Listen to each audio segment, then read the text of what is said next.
मैं doctor O P Sharma, associate professor, SCRS government college Sawai Madhopur, BSc part second year students को मैं dynamics पढ़ा रहा हूँ। डायनेमिक्स में आज अपन प्रोजेक्टाइल करेंगे। जैसा कि फिगर फर्स्ट में दर्शाया गया है कि कोई पार्टिकल को अपन प्रोजेक्ट करते हैं, फेंकते हैं और वो समतल धरातल पे या हॉरिजॉन्टल प्लेन पे ए पे जाके टकराता है। इनिशियल उसका जो वेग है वो है u और x एक्सिस के साथ अल्फा एंगल बनाता है, उसको अपन एंगल ऑफ प्रोजेक्शन कहते हैं। और जिस वेग से अपन पार्टिकल को फेंकते हैं वो इनर्शियल वेलोसिटी, जिसको u से संबोधित किया गया है। अब इसमें जो अपन प्रोजेक्टाइल किसे कहते हैं, प्रक्षेप, इसकी जो डेफिनेशन है, गुरुत्वाकर्षण के अधीन फेंका गया कण प्रक्षेप कहलाता है या प्रोजेक्टाइल कहलाता है। एंगल ऑफ प्रोजेक्शन, प्रक्षेप बिंदु से गुजरने वाली क्षैतिज रेखा के साथ कण की दिशा जो कोण बनाती है वो प्रक्षेप कोण कहते हैं, जैसा कि चित्र 1 में दिखाया गया है। और ये एक्स एक्सिस के साथ अल्फा कोण बनाती है, इसको हम एंगल ऑफ प्रोजेक्शन कहेंगे। कण द्वारा बनाया गया पथ ट्रेजेक्ट्री कहलाता है, जैसा कि डायग्राम में दिखाया गया है। प्रक्षेप पथ ट्रेजेक्ट्री है ओ सी पी सी और ए, ये जो पथ है वो ट्रेजेक्ट्री कहलाता है। रेंज या परास, प्रक्षेप बिंदु से जाने वाली समतल प्रक्षेप पथ को जहाँ मिलता है, इसके बीच की दूरी को उस समतल का प्रक्षेप की परास, जो क्षैतिज परास कहते हैं, जिसको OA से संबोधित किया गया है। यहाँ परास OA है।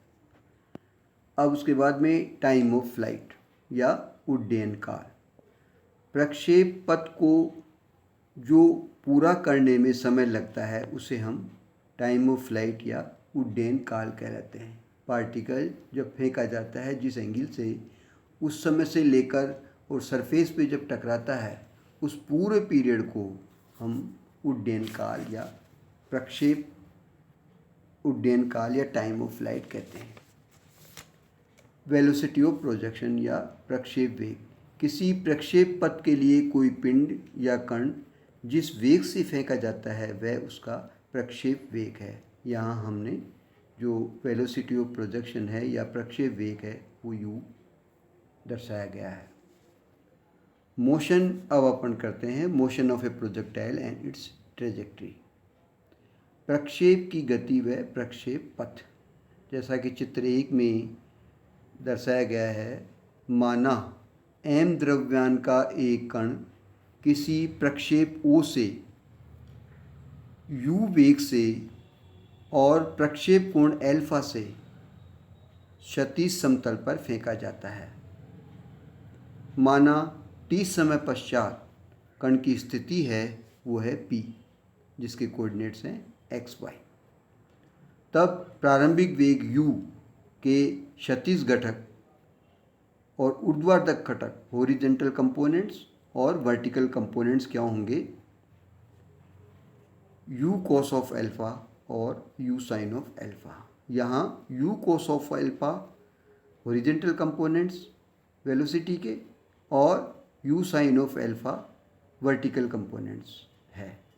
अब हम गति का समीकरण निकालते हैं।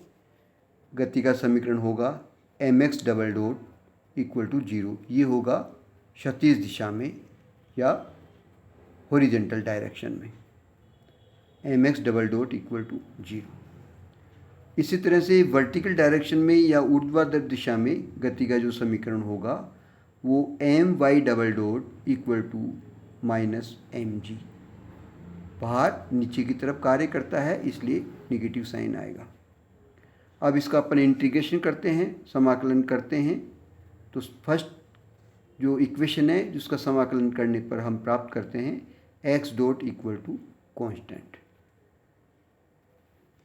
और this is equal to u cos of alpha, क्यों कि क्षैतिज घटक वेलोसिटी का क्या है, u cos ऑफ एल्फा। अब प्रारंभिक क्षैतिज वेग y dot equal to minus of g t plus c one, चूँकि t इक्वल टू 0 पर y equal to u sine of alpha, अतः c1 equal to u sine of alpha, अतः y dot equal to जो required equation आएगी वो आएगी u sine of alpha minus g t. This is equation number 4। पुनः अगर इसका समाकलन करते हैं दोनों इक्वेशंस का, तो हमारे पास आता है x equal to u cos of alpha t, this is equation number 5। और 4 का जब अपन इंटीग्रेशन करेंगे तो आएगा अपने पास y equal to u sine of alpha t minus half g t square. ये इक्वेशन 6 है। क्योंकि बिंदु O पर t इक्वल टू 0 है, x इक्वल टू 0 है, y इक्वल टू 0 है, तो कांस्टेंट ऑफ इंटीग्रेशन 0 आएगा। समीकरण 5 व 6 किसी समय कण की स्थिति को दर्शाते हैं। इस तरह से जो x equal to u cos of alpha t and y equal to u sine of alpha t minus half g t square, ये प्रक्षेप पथ के पैरामीट्रिक समीकरण भी है। उपरोक्त समीकरणों से t को अपन अगर एलिमिनेट करते हैं तो हमारे पास इक्वेशन जो 6 है उसमें हम t की वैल्यू रख देते हैं x बटा यू कॉस ऑफ एल्फा। तो इक्वेशन 6 जो होगी वो होगी y equal to u sine of alpha, t की value x by u cos of alpha minus half g t, t square means x बटा यू कॉस ऑफ एल्फा का whole square. इसको हम सिंप्लीफाई किया तो आपके पास जो इक्वेशन आती है y equal to x tan alpha minus half g x square by u square cos square alpha. This is the equation of a parabola. इस तरह से जो है हम